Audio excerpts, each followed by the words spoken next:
Welcome to EdTech Tuesday. I'm Rich Dixon. And I'm Jennifer Gibson. Jennifer, talk to us about what you're going to show. Okay, I'm excited about this one. Today we're going to look at a website called Biblionasium. And it has a great name. So what you want to do is look at biblionasium.com. We have the address on the screen here for you. And I'm going to walk you through. This is what you'll see when you're not logged in. But basically, it's a website to set up reading groups for your classes. It's ages 6 through 13. And basically, it has an interface for the teacher, the student, and the parent, and to help promote reading through gaming and bookshelves, a lot like Shelfari, but more for kids. So let me go ahead and log in so I can start to show it off. It's completely free.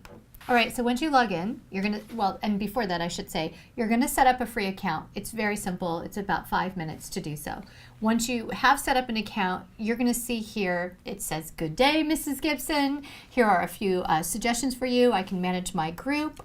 And we have a fun little avatar. We do. This is Chimp. He's part of the program here. Let me go ahead and log out of this so we can see. It gives you some information here about how they work and what goes on here. And this is the Chimp guy that goes along with you. You can also set up a summer reading program through this. There's just a lot of fun here. Let me go to the home, and then we're going to look at My Books here.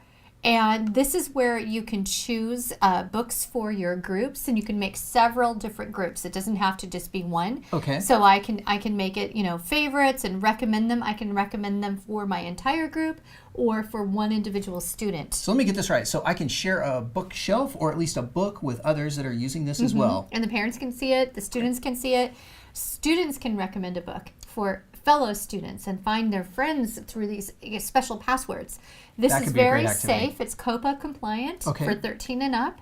But with younger kids, you can also use it. You just assign special passwords for their parents to keep track of. Okay. So let's go ahead and see something about like setting goals.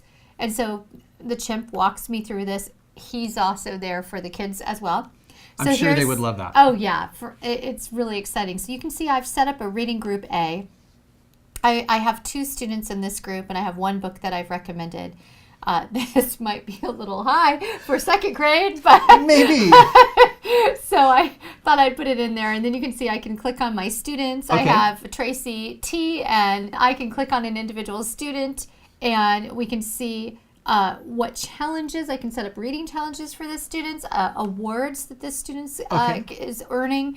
I can look at reading logs, how many times they've logged in to read. They use Lexile levels. I was just going to point that out. That caught my eye right away. It's wonderful.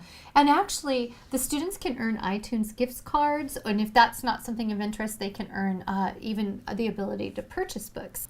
The other thing is you can set individual goals for all your students, and then you can also set those for the groups. You can set up groups by Lexile. You can set up groups by reading level, whatever you're using. Here we can see I can show a reading report. I can choose it by student.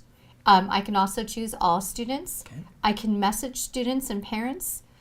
There's a lot of resources that I can access. These are articles that I can read through.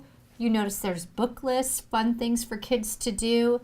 Organizations here, and you can then scroll through the articles. It's just really a great resource. Well, Jennifer, it reminds me of kind of a modern version of what we used to do with reading logs with kids, or even summer reading programs where they'd earn a sticker for every book, or there'd be activities. If they would write a summary, then they might get a sticker, or some sort of progress that they could track. But we have it all within an online resource that both the teacher, parent, can follow along with the student. You're so right. And there's also parent letters that you can send, and you can choose to use their templates with the preview letter and welcome, and then there's a bunch of different emails that you can also look like reminder letters, like, hey, has your student read this week or this month, or whatever you want to send out. And Jennifer, let's think about applying this into a classroom where we don't have one device for every kid, like, or maybe there's only a couple of computers in the classroom. Right. How would you recommend putting this into practice? Well, I think as you have reading groups, they can log into, let's say you have 5 computers or devices in the classroom, they can log in their time reading. They can also use it at home or at the library. Maybe your school has a community center for after hours. So there's a number of ways. It's not device specific because it is a website. They can access it anywhere, anytime.